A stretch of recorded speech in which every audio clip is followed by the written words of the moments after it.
ಪ್ರಿಯ ವೀಕ್ಷಕರೇ, ತುಂಗಭದ್ರಾ ಆಣೆಕಟ್ಟು ವಿಜಯನಗರ ಜಿಲ್ಲೆ ಹೊಸಪೇಟೆ ತಾಲೂಕಿನ ಮುನಿರಾಬಾದ್ ಊರಿನ ಸಮೀಪ ಬರುತ್ತದೆ.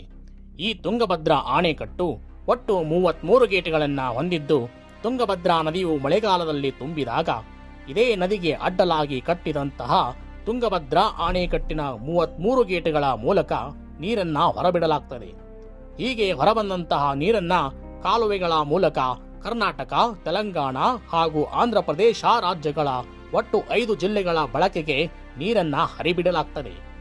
ಹೀಗೆ ತುಂಗಭದ್ರಾ ಆಣೆಕಟ್ಟಿನ ನೀರನ್ನ ಕೋಟಿಗೂ ಹೆಚ್ಚು ಜನರು ಬಳಸಿಕೊಂಡು ಸಮೃದ್ಧ ಜೀವನ ನಡೆಸ್ತಾ ಇರೋ ರೈತರಿಗೆ ಹಾಗೂ ಇತರೆ ಜನರಿಗೆ ನಿದ್ದೆಗೆಡಿಸೋ ದಿನ ಒಂದು ಬಂದೇ ಬಿಟ್ಟಿತ್ತು.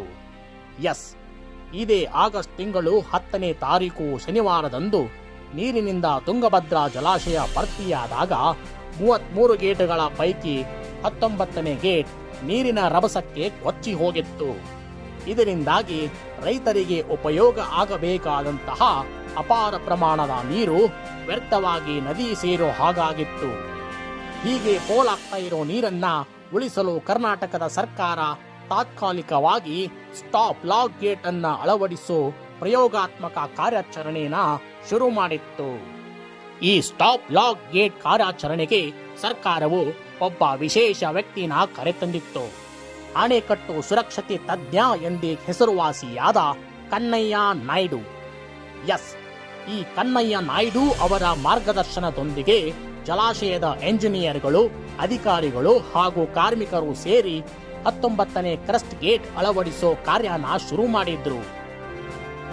ಕೊಚ್ಚಿ ಹೋದಂತಹ ಕ್ರಸ್ಟ್ ಗೇಟ್ಗೆ 5 ತಡೆ ಗೇಟುಗಳನ್ನ ರೆಡಿ ಮಾಡಿ ಅಳವಡಿಸೋ ಪ್ಲಾನ್ ಫೈನಲ್ ಆಯಿತು. ಅದರಂತೆ ಹೊಸಪೇಟೆಯ ನಾರಾಯಣ್ ಎಂಜಿನಿಯರಿಂಗ್ ಹಾಗೂ ಹಿಂದೂಸ್ತಾನ್ ಎಂಜಿನಿಯರಿಂಗ್ ಕಂಪನಿಗಳಿಗೆ ಆ 5 ತಡೆ ಗೇಟುಗಳನ್ನ ರೆಡಿ ಮಾಡೋ ಹೊಣೆನ ವಹಿಸಲಾಯಿತು. ಈ ದುರಸ್ತಿ ಗೇಟ್ನ ಅಳತೆಯ ಬಗ್ಗೆ ಹೇಳಬೇಕೆಂದರೆ 60 ಅಡಿ ಉದ್ದ, 5 ಅಡಿ ಅಗಲ ಇರುವಂತಹ ಒಟ್ಟು 5 ಗೇಟ್ಗಳನ್ನ 2 ಕಂಪನಿಗಳು ಕಾರ್ಮಿಕರೊಂದಿಗೆ ಸೇರಿ ಹಗಲಿರುಳು ಕೆಲಸ ಮಾಡಿ ರೆಡಿ ಮಾಡ್ತಾರೆ. ಇನ್ನೇನು ಗೇಟ್ಗಳಂತೂ ರೆಡಿ ಆದವು. ಆದರೆ ಕೊಚ್ಚಿ ಹೋದ ಗೇಟ್ನ ಜಾಗದಲ್ಲಿ ಆ 5 ಸ್ಟಾಪ್ ಲಾಕ್ ಗೇಟ್ಗಳನ್ನ ಕೂಡಿಸೋ ಕೆಲಸ ಅಷ್ಟು ಸಲೀಸಾಗಿರಲಿಲ್ಲ. ಜಲಾಶಯದಿಂದ ರಭಸವಾಗಿ ಹರಿಯುವ ನೀರಿಗೆ ಅಡ್ಡ ನಿಲ್ಲೋದು ಅಂದ್ರೆ 100 ಆನೆಗಳಿಗೆ ಎದೆ ಕೊಟ್ಟು ನಿಲ್ಲುವುದಕ್ಕೆ ಸಮವಾಗಿತ್ತು. ಕೊಂಚ ಮೈಮರೆತರೂ ಕೂಡ ಕೆಲಸ ಮಾಡೋ ದುರಸ್ತಿ ಸಿಬ್ಬಂದಿಯ ಪ್ರಾಣ ಪಕ್ಷಿ ಹಾರಿ ಹೋಗಿರುತ್ತೆ. ಇಂತಹ ಸಂದರ್ಭದಲ್ಲೂ ಸ್ವಲ್ಪಾನು ಎದೆಗುಂದದೆ ದುರಸ್ತಿ ಕಾರ್ಯನ ಶುರು ಮಾಡ್ತಾರೆ. ಗೇಟ್ ಕೊಚ್ಚಿ ಹೋದ ನಂತರ ಅಂದರೆ ಆಗಸ್ಟ್ 16ನೇ ತಾರೀಕು ಶುಕ್ರವಾರದ ರಾತ್ರಿ ಮೊದಲ ಎಲಿಮೆಂಟ್ ಗೇಟ್ ಅನ್ನ ಇಳಿಸಿ ಯಶಸ್ಸು ಕಂಡ ತಜ್ಞರ ತಂಡವು ಅದರಂತೆ ಶನಿವಾರ 1 ಗಂಟೆ ಅವಧಿಯಲ್ಲಿ ಬಾಕಿ ಇದ್ದ 4 ಎಲಿಮೆಂಟ್ ಗೇಟ್ಗಳನ್ನ ಅಳವಡಿಸಿ ಕ್ಲಸ್ಟರ್ ಗೇಟ್ನ ಮುಚ್ಚಿಸಲಾಯಿತು. ಹೊಸದಾಗಿ ಕ್ಲಸ್ಟರ್ ಗೇಟ್ ಅನ್ನೇನೋ ಕೂರಿಸಿದ್ದಾಯಿತು. ಇನ್ನ ಜಲಾಶಯವು ನೀರಿನಿಂದ ಭರ್ತಿಯಾಗಿ ಮೈದುಂಬಿದಾಗ ಬೀಳೋ ಒತ್ತಡನ ಈ ತಾತ್ಕಾಲಿಕ ಗೇಟ್ ತಡೆಯುತ್ತಾ ಎಂಬುದನ್ನ ಕೂಡ ಪರೀಕ್ಷಿಸಲಾಯಿತು.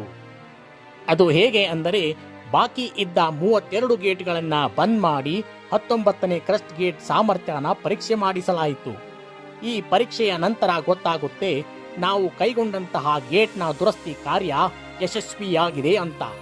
ಹೀಗೆ ನಿರಂತರ ಪರಿಶ್ರಮದಿಂದ ಚೈನ್ ಲಿಂಕ್ ಕಟ್ಟಾದಂತಹ ತುಂಗಭದ್ರಾ ಡ್ಯಾಂನ 19ನೇ ಕ್ರಸ್ಟ್ ಗೇಟ್ ಅನ್ನು ಪುನಃ ಅಳವಡಿಸಲಾಯಿತು. ಇದರಿಂದಾಗಿ ಒಂದು ದೊಡ್ಡ ಗಂಡಾಂತರದಿಂದ ಬಚಾವ್ ಆಗಿದ್ದಲ್ಲದೆ ಅನ್ನದಾತರು ಕೂಡ ನಿಟ್ಟುಸಿರು ಬಿಡುವಂತಾಯಿತು. ವೀಕ್ಷಕರೇ, ಇದಿಷ್ಟು ಜಲಾಶಯದ ಗೇಟ್ನ ದುರಸ್ತಿ ಕಾರ್ಯದ ಬಗ್ಗೆ ಈ ಒಂದು ವಿಡಿಯೋದಲ್ಲಿ ತಿಳಿಸಿದ್ದೇನೆ. ಇನ್ನ ತುಂಗಭದ್ರಾ ಆಣೆಕಟ್ಟಿನ ಸಂಪೂರ್ಣ ಇತಿಹಾಸದ ವಿಡಿಯೋ ಮಾಡಬೇಕೆಂದರೆ ಕೆಳಗಡೆ ಕಮೆಂಟ್ ಮಾಡುವುದರ ಮೂಲಕ ನಿಮ್ಮ ಅನಿಸಿಕೆಗಳನ್ನ ತಿಳಿಸಿ. ಧನ್ಯವಾದಗಳು.